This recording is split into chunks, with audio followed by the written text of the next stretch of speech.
Whoa. I was recently on a panel where we were talking about race in novels, and especially in noir novels. And we talked about I think it's Farewell My Lovely, the Chandler book where Chandler and Moose Malloy walk into the bar, but Malloy's been in prison. They walk into the bar that he used to frequent before he went in, and the neighborhood's changed, and the bar is now a black watering hole in I guess it's the 30s or 40s, and they turn around and walk out. They, you know, what they're looking for is not there. Walter Mosley, when he wrote his Devil in a Blue Dress, took that and turned it around. And you're in the black bar, and this jackass white private eye walks in.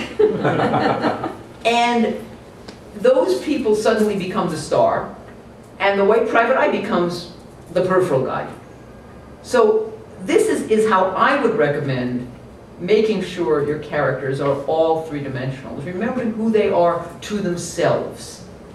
And then things will naturally come.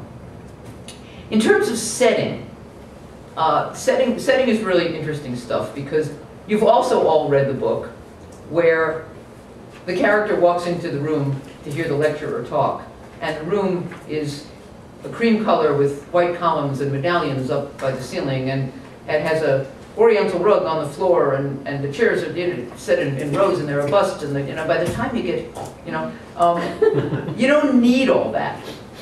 But when painting a setting, the writer is often tempted to show the reader everything, to lay it out as though you were doing the drawing, the architectural drawing. This is what it's got to be like. You got to trust your reader more than that. But setting is the place where you really need the telling detail. The one or two things that will steer your reader to fill in the rest. So this room, I would say, is long and thin, classical architecture, cream-colored walls, and the speaker is up in a big leather chair on the dais. People can make the rest of it happen. Later on, if you need one of the busts, if you need a picture, you can bring it in later. But the telling detail in setting is so critical. Why do you get all the rest of that stuff often? Well, because the writer is feeling his or her way into the scene. The writer doesn't know exactly what the confrontation is going to be between the speaker or another fellow member of the audience and the character who just walked in. So as the writer is feeling his way into the scene, he just writes more and more about the scene. That's actually fine. You got to take it out though later on. Which actually I just brought up something to myself that I wasn't sure where I was going to put. All right, I know where I'm going to put it now. Okay, but first I want to talk about plot, because plot is the big pain in the neck. Everybody hates plot. All writers hate plot. And I'm saying this as someone whose plots are so infinitely complicated that, you must think I stay up all night and work them out. I just stay up all night and worry about them. But why do writers hate plot? This is the S.J. Rozan theory. It's not gospel, but I think it's true. Writing is a creative act. You all know that. It's akin to painting, dancing, composing music. And it comes out of, if you believe in the hemisphere theory, it comes out of the right side of the brain. If you don't believe in that, that's okay. But it comes out of whatever that creative, foggy part of the brain is, where all the creative stuff happens. Plot is like math. It comes out of the other side. And it's hard for us. If we could do that, we'd be mathematicians. We might be musicians, we might be composers, because there's an interesting correlation between music and math, but we wouldn't be, quote, creative artists. And yet, writing is interesting. Prose especially is really interesting, prose and playwriting, because you need a story. you need a story to hang it all on. When I wrote Absent Friends, and I use my own work as examples, not because I think it's so brilliant, but because I understand it, and I know that what I'm saying is true, as opposed to if I use somebody else's work, and I say, what he was doing here, you know, and then you have that horrible moment when he stands up in the back and says, no, I wasn't. When I wrote Absent Friends, that was a 9/11 book. I wanted to write about the emotions of being in New York right after 9/11. And my big, big challenge was to find a story that was important enough to not trivialize the events of 9/11, but small enough to not act as though it were more important than those events. And I was regretting for weeks, until I finally slapped myself upside the head and said, you know, get on with it. I was regretting for weeks that I wasn't a painter or a composer, somebody who could work without a narrative. Because in order for us to get said what we want to get said, you have to have a narrative. And sometimes you don't really want one. And even if you want one, plot is really hard. Now, plot is not the same as story. And this is important. You need to remember this. Plot is chronological. It's what happened, and then what happened, and then what happened, and then what happened, and then what happened. In, what was that book I wrote? Shanghai Moon. In Shanghai Moon, the first event in Shanghai Moon takes place in 1938. And if you were to write the plot, if you were to plot out that book, it's everything that takes place in 38 to 49, some things that take place in the 60s, and then the story that starts in New York in, you know, present day. That's the plot. That was the hard part. Telling the story was relatively easier. The story starts, the book starts present day. Somebody walks in and says, I need you to do this thing. The way you tell your story is the way you arrange your plot. And in a crime novel, and this is important, in a crime novel, you never start from the beginning of the plot. Because there's always something being hidden. That's why stuff happens at all. There's always something. If you started from the beginning, before the first crime, before the inciting incident, you would have to go back to, you know, when everybody was 3 years old and people would be so bored. You start now, and then something happens, and then somebody realizes something else happened, and none of it would have happened except that 4 years ago somebody slept with somebody's wife or stole somebody's $1 million or something, and now they're all trying to hide it or cover it up or get revenge for it or something like that. So in a crime novel, your plot always goes back long before your story. That's important. But again, I want to say this because people don't realize it's legitimate and even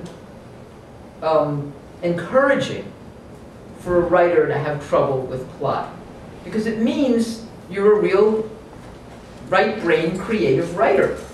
If plot came easy to you, if plot comes really easily to you, I bet you the other stuff is really much harder. And people who say, oh, I have lots and lots of ideas for stories. A lot of people have lots of ideas for stories. I do too, but that's stories. That's not plot. I think, you know, I could write a story about a guy on a rainy day who this and that. What would the story be? I don't know. I have to think about it, because that's the plot. So I guess what I'm saying is you got to do it. You got to clench your teeth and do it. But it's really hard. And it's hard especially for you because you're creative people. Theme. Okay, theme is a whole other thing. And a lot of people leave it out. But theme, meaning, the reason you're writing the book is absolutely critical. And to me, that's where I start. When I wrote Stone Quarry, what I was writing about was unconditional love. When I wrote Reflecting the Sky, which was set in Hong Kong, I was writing about duality, how things happen twice, but they're not the same. And what that is, the best writing advice I ever got was on theme. And it was from Martin Cruz Smith, who got it from his father, who was not a writer. But his father was a big band leader. And his father used to tell new guys when they came into the band that that someday, at some point, you'll be up there on stage and you're going to get lost. You're going to be thinking about your girlfriend, you're going to be something, you know, and you're going to suddenly realize you don't know where we are. And you don't know if it's time for your solo, you don't know what support you're supposed to be giving the other guy, so you're going to be completely lost. Don't tell me it's not going to happen, because it is going to happen, he used to say. And then he said, and when it happens, look to the melody. Find the melody, find who has the melody, find what other people are doing about the melody, and you'll be fine. And the melody in what we do is the theme. So every time I got lost in Stone Quarry, I went back to, what am I writing about? I'm writing about unconditional love. So what can I do next in the plot? Because I don't outline, I don't have these plots before I start. What can I do next in the plot that says something about that, that either reinforces that idea, goes against that idea, makes that idea seem irrelevant, but this is what it's about. And this is something that I think not enough writers articulate to themselves before they start a book. They say, I'm going to write about a boy who leaves home to look for his lost dog. And they don't articulate to themselves why they want to write that story, what it is about that story that's going to be so good. And I think you really need to. This is, you know, I usually, when I teach, I'm usually a kind of hands-off, if that's the way you want to do it, we'll work with it that way. That's we'll work with it that way. But this I really think you need to do. To articulate to yourself why this story matters to you. What's the melody? Okay? That is theme. And this is, at this point, I was actually going to read a poem to you, a theme poem. And I think I might. Anybody have objection? W.H. Auden? I think you object, right?